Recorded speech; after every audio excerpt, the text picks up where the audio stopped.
खतरनाक virus corona से निपटने के लिए भारत ने महीनों पहले ही दो वैक्सीन बना ली थी। लेकिन हैरानी की बात यह है कि अभी तक भारत में ही लोगों को कोरोना का टीका नहीं लग पाया है, जिसकी वजह से कांग्रेस ने मोदी सरकार को जमकर घेरा है। शुक्रवार को ही जहां कांग्रेस नेता राहुल गांधी ने वैक्सीन के मुद्दे पर मोदी सरकार को घेरते हुए पूछा था कि अपने देशवासियों को खतरे में डालकर क्या वैक्सीन बाहर भेजना सही है, तो वहीं अब कांग्रेस अध्यक्ष सोनिया गांधी ने भी मोदी सरकार पर जमकर निशाना साधा है। दरअसल कांग्रेस अध्यक्ष सोनिया गांधी ने शनिवार को नरेंद्र मोदी सरकार पर कोरोना महामारी में कुप्रबंधन करने और टीके का निर्यात कर देश में इसकी कमी होने देने का आरोप लगाया और कहा कि चुनावी सभाओं समेत सभी तरह के भीड़-भाड़ वाले आयोजनों को रद्द किया जाना चाहिए।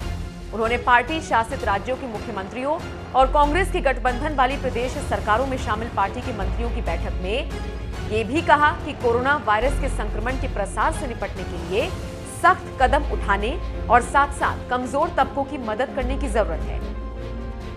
वीडियो कॉन्फ्रेंसिंग के जरिए हुई इस बैठक में कांग्रेस के पूर्व अध्यक्ष राहुल गांधी, राजस्थान के मुख्यमंत्री अशोक गहलोत, पंजाब के मुख्यमंत्री अमरिंदर सिंह, छत्तीसगढ़ के मुख्यमंत्री भूपेश बघेल और कई अन्य राज्यों के मंत्री शामिल थे। इसी बैठक में सोनिया गांधी ने कहा, कोरोना वायरस संक्रमण बढ़ रहा है और ऐसे में मुख्य विपक्षी दल के तौर पर हमारी ये जिम्मेदारी है कि हम मुद्दों को उठाएं और सरकार पर दबाव बनाएं कि वो जनसंपर्क की तरकीबें अपनाने के बजाय जनहित में काम करें। सोनिया गांधी ने विदेशों में वैक्सीन निर्यात और कुछ राज्यों को फ्री में वैक्सीन देने के मुद्दे पर मोदी सरकार को आड़े हाथों लेते हुए कहा, हमें सबसे पहले भारत में टीकाकरण अभियान पर ध्यान केंद्रित करना चाहिए और इसके बाद टीके का निर्यात करना और दूसरे देशों को तोहफे में देना चाहिए। हमें इस बात पर जोर देना होगा कि जिम्मेदाराना व्यवहार हो और बिना किसी अपवाद के कोविड संबंधी दिशा निर्देशों और सभी कानूनों का पालन किया जाए। मोदी सरकार ने इस परिस्थिति में कुप्रबंधन किया, टीके का निर्यात कर दिया और देश में टीके की कमी होने लगी। इस बैठक में शामिल पंजाब के सीएम कैप्टन अमरिंदर सिंह ने कहा, हमारे पास सिर्फ 3 दिनों के लिए टीके बचे हैं, लेकिन केंद्र से कोई आश्वासन नहीं मिला। तो वहीं छत्तीसगढ़ के सीएम भूपेश बघेल ने भी कहा कि हमारे राज्य में सिर्फ 3 दिन के लिए ही टीके बचे हैं और केंद्र को आपूर्ति बढ़ानी होगी। उधर महाराष्ट्र सरकार के मंत्री बालासाहेब थोराट ने भी कहा कि अगर केंद्र सरकार टीका उपलब्ध कराए तो उनके प्रदेश में रोजाना 5 लाख लोगों को टीका लगाया जा सकता है। वैक्सीन की कमी पर क्या बोले गृह मंत्री?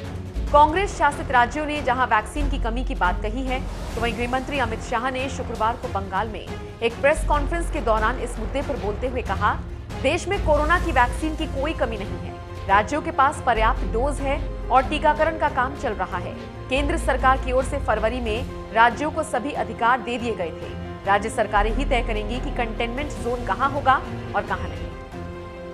गृह मंत्री अमित शाह भले ही कह रहे हों कि भारत में वैक्सीन की कोई कमी नहीं है, लेकिन वैक्सीन निर्यात को लेकर कई देशों में बेचैनी बढ़ गई है। नेपाल, ईरान से लेकर मैक्सिको तक कई देशों ने भारत से अपील की है कि वैक्सीन निर्यात पर पूरी तरह से बैन न लगाया जाए, क्योंकि कई देशों ने भारतीय वैक्सीन की पहली डोज अपने यहाँ लोगों को लगवा दी है और अब दूसरी डोज देने में वैक्सीन की कमी का सामना करना पड़ रहा है।